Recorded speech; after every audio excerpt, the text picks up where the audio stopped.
So last night we went to another community board meeting. This time it was community board 5, and they're structured a little bit differently than community board 7 was.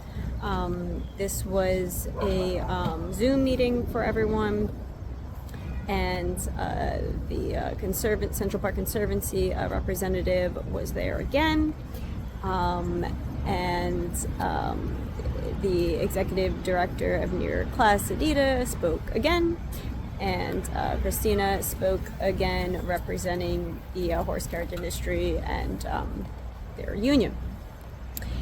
And members of the public also spoke, and it's kind of obvious, like everyone, well, not everyone, most people on the board were put on by New York Class supporter. I've heard a lot of them are basically lobbyists now. Unfortunately, they're no longer just representing the best interests of the community and the public. There were a couple on the board that actually, must have been there a while, because they seemed to know what was really going on, and they were in favor of keeping the horses here and had some good questions to bring up. They're not buying it, but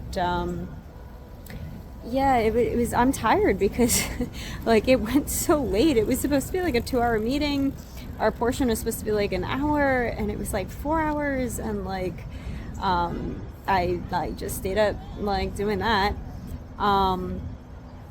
But it's so crazy to me to just do the same thing again and again and again, and yet you still have people that just don't get it. Same things are always repeated. It's been literally decades now. Just it's exhausting, and it's like, how are they not exhausted? And how are they not coming to terms with this is not isn't there a part of them that knows the truth, and it's just what am I doing? This is so stupid. It's also kind of sad because the Central Park Conservancy, generally speaking, on a broader scale, has done a lot of good things for the park over the years. They were started in the 80s, and they helped a lot of aspects of the park. So to see them just give up on that and just head in the wrong direction and get bought, and just destroy the park for everyone is it's sad, and it's so weird, just seeing people get manipulated and just watch them get bought. People within the Conservancy that seems like regular, well-meaning people who wanted to make the park nicer for everyone, suddenly just cater to a special interest group and, try to, look down upon certain people who use the park and who benefit from it, and who add a benefit to it for so many people. And, people that you've actually spoken to face to face, and just have them suddenly not say it, but basically come out and be I was bought and now I have to say these things. They just are this parrot, parroting things that New York Class has told them to say, and they've just become their puppet. And we've seen this happen with mayors and council members and different members of the public and different lobbyists and things over the years, but to see it happen to the Central Park Conservancy, it's so messed up. And so it was this community board, although they didn't do a full vote or anything, it's kind of no matter where they stood and what they thought about everything, it didn't matter what any of us said. It didn't matter what kind of rambling they did about animal abuse, or about us actually laying out that this whole thing is corrupt, and why and how, and how the horses are treated well and these accidents are rare and all. It didn't matter what anyone said. It didn't matter that the first half of their meeting was about addressing homeless issues, and I'm just you're going to end up making a lot of carriage drivers homeless. Like, if you pass this bill or advocate for it, or, try to advance it to a hearing in the condition it's in. Because, like, if almost everyone on the community board, even the ones that, like, may have a personal bias against the industry and think that, our industry should be banned and they don't like it, even they said in the forum that this bill they didn't support the bill as it is, because they don't think it really does anything for the drivers or for the horses. And it doesn't. It's not designed to. It's not designed to help anyone or make anything better. It was designed to hurt horses. It was not designed for animal welfare. It was designed as an animal rights bill, to allow them to push this crazy agenda most people don't agree with, at the expense of horses and people who care for them. And if you have a bill that you think needs a lot of amending, and that in its current state is not something you want to be, discussing and voting on, you don't send it to a hearing. And they started to say, like, we should send it to a hearing so that we can make all these amendments. That's not how that happens. And, it's the kind of thing where, like, they're talking about a bill that affects us and how we have to have a say in it. You don't do that in the hearing stage. You come to the main stakeholders when you're writing the bill. Bob Holden, who introduced the bill, Central Park Conservancy, who sent a letter with their opinion of the bill, supposedly. Really, it's NYCLAS's opinion. NYCLAS, who pushed the bill, of course, didn't come talk to the drivers.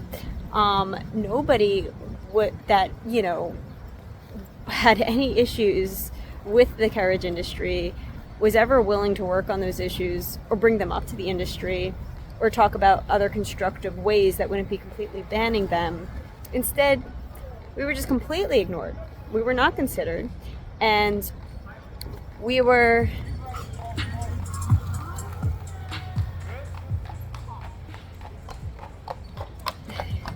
I just realized someone who doesn't usually drive that horse is driving that horse. We weren't considered, and we were basically dehumanized in this way.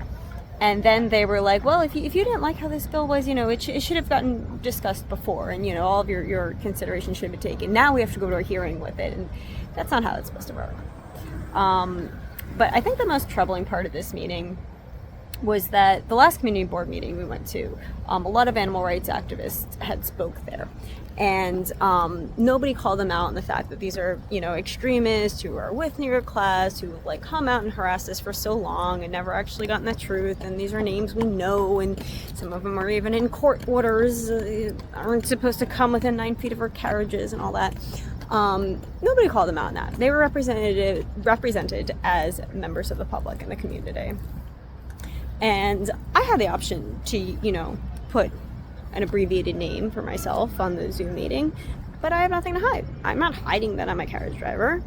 I am also a member of the public. I'm also a park user. I am also a member of the community.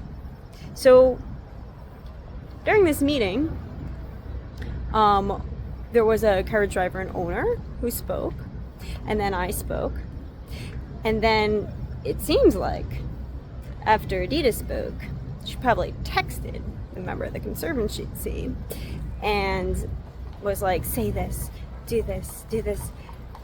So all of a sudden, after we spoke, when everyone else at all these other meetings got to speak and they didn't have to say, their affiliation or anything, all of a sudden, the Conservancy is like, well, those are carriage drivers. They have to say that they're horse carriage drivers, as in their opinion doesn't matter. Their opinion has to get separated from everyone else. They should be dehumanized, just like New York Class wants, because I'm now doing their bidding. And, we didn't get to call him out on that. We were, muted again on that call. So to see him just getting more and more like the head of NYCLAS, Steve Nislik, sounding every day, and having seen Steve Nislik gone up and been buddy with these people from the Conservancy. And I recently spoke to someone actually who's not by blood, but basically family of Steve Nislik, and there's some confirmation that he's buying people, he's buying agencies, he's buying groups, he just throws money at everything. when he wants something done. And it's really obvious that that's what's going on here. So to, you know, try to pretend and play this game like it's not, I mean, maybe there will really be a whistleblower that comes out and wants to, you know, speak up from the Conservancy and let everybody know what's really going on. That'd be nice, because it's really not right how we're being talked about, talked to, or not talked to. Yeah, so I guess I just want to say some of that. I'm tired because I stayed up all night doing that, and then after that talking with the Carriage Drivers Association and, you know, some more stuff we're working on, because I don't just sit here and drive and care for my horse. It'd be nice if that's all it was, but no, I have to also do all this political work too, and then come out here and work with my horse. So I was actually like kind of just, you know, like angry, I guess is the best word for it. And then once I was with my horse, it kind of calmed down a lot. Now I'm just tired because, you know, horses really do, you know, a lot. And we get to share that with everyone if the city doesn't try to do away with it.